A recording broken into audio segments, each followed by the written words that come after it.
Feliz tarde, hoje 21 de novembro de 2023, 503.5 FM com Flash News de Jesus Ordinaria, com segmento de justiça, apresentava Fast Delivery Inter Islands Express. Fast tem vuelo de carga entre Isla ABC com um próprio avião de carga com entrega na porta de oficina of casa na Aruba, Bonaire of Corso, que inclui todo o processo de documentação e aduana com garantia de entrega mais rápido ao riba mercado. Toma contato na 588-0640 ou visita-nos na Rumba Strat 20.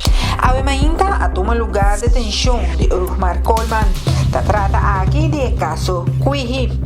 Eugmar estava da campanhador de ex-ministro Cres Romero e de última eleição estava da conselheiro principal de ex-ministro Marisol Lobestrom.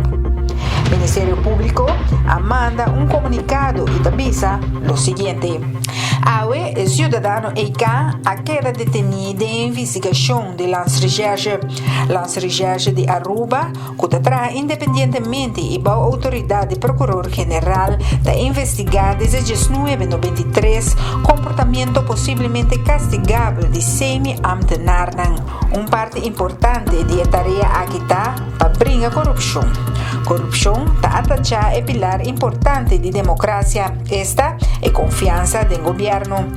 Cidadão me serve confiar que trata cuidadosamente com placa público. Cidadão me sabe que a lei dá conta para itur e que corrupção está inaceitável.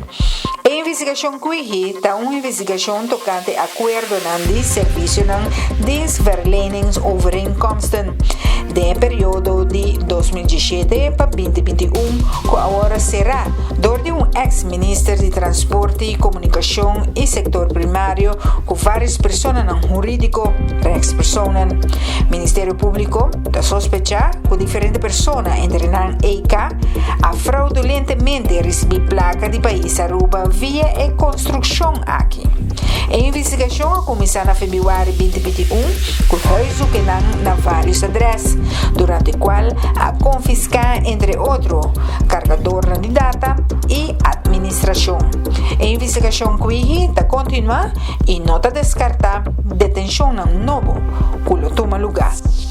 Meu nome é Farah Bucou e essa aqui da Vibes em 3.5 FM Flash News, com seu segmento de justiça apresentava Fast Delivery Inter Islands Express.